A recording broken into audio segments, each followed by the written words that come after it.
Lagrange point 1কে সূর্যের বাড়ির চৌকাঠ বলার কারণ একটাই, এই ল্যাগ্রাঞ্জ পয়েন্ট 1 থেকে নিরবচ্ছিন্নভাবে কোনো প্রতিকূলতা ছাড়াই সূর্যকে ঝকঝকে এবং স্পষ্ট দেখা যায়।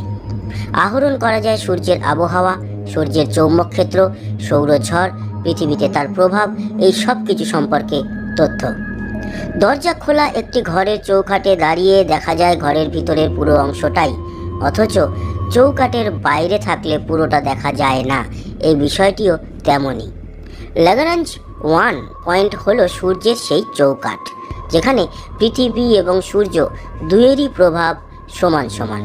আবার এও বলা যেতে পারে যে এই চৌকাঠে সূর্য বা পৃথিবীর কারও কোনো প্রভাব নেই। সূর্যের আওতায় ঢোকার আগের এই এলাকাটিকে বলা হয় হ্যালো অরবিট। হ্যালো অর্থাৎ বলয়। এই সৌর বলয়ের দোরগোড়ায় দাঁড়িয়েই সূর্যকে দেখবে আদিত্য L1।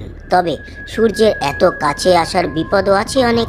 ইসরোর তরফে জানানো হয়েছে এই L1 পয়েন্টে প্রবেশ এই অভিযানের সব থেকে বিপজ্জনক পর্ব। এই পর্বে প্রতি পদে সতর্ক থাকতে হবে ইসরোকে। ইসরোর প্রধান এস সোমনাথ জানিয়েছেন, পৃথিবীকে ঘিরে 5 পাক ঘোরার পর সূর্যের অভিমুখে 15 লক্ষ কিলোমিটার পথ পেরিয়ে এসেছে প্রায় আদিত্য L1। গত সেপ্টেম্বরে শ্রীহরিকোটা থেকে মহাকাশে উৎক্ষেপণ করা হয়েছিল ইসরোর আদিত্য L1কে। 4 মাস পরে সূর্যের ল্যাগ্রাঞ্জ 1 পয়েন্টে পৌঁছাবে সে। এত দিনের পরিশ্রম যাতে জলে না যায় সেজন্যই বাড়তি সতর্কতা। সূর্যের ল্যাগ্রাঞ্জ 1 পয়েন্টে ঢোকার আগে অত্যন্ত নিখুঁত দিক নির্দেশ দরকার আদিত্য L1-এর। সেই সঙ্গে দরকার সেই নির্দিষ্ট অভিমুখে যাত্রার জন্য ভুলচুকহীন নিয়ন্ত্রণও।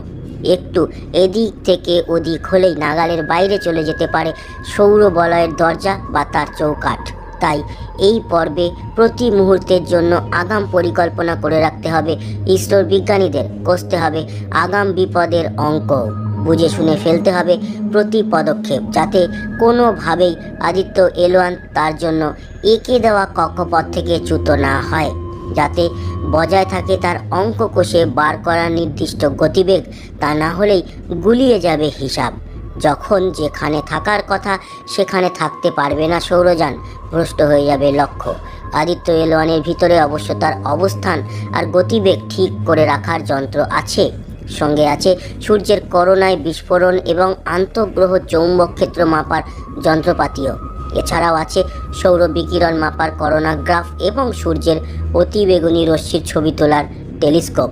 সূর্যের চৌকাঠে দাঁড়ালে সূর্য থেকে ছিটকে আসা বিকিরণে এই সমস্ত যন্ত্র বিকল হয়ে যাওয়ার সম্ভাবনাও থাকবে, তাই সে ব্যাপারেও সতর্ক থাকতে হবে ইসরোকে।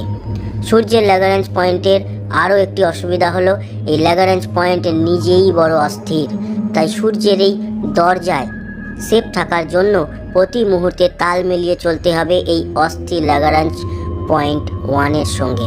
পৃথিবীর আকর্ষণ ক্ষেত্রে টান সামলাতে তো হবেই, সেই সঙ্গে থাকবে অন্যান্য মহাজাগতিক বস্তুর আকর্ষণ বিকর্ষণজনিত ঝুঁকিও। প্রতি মুহূর্তে কক্ষচ্যুত হওয়ার সেই ঝুঁকি কাটিয়ে উঠতে পারলেই সফল হবে সূর্যের পথে ইসরোর এই প্রথম অভিযান। আদিত্য L1-এ সওয়ার হয়ে ইতিহাস গড়বে ইসরো।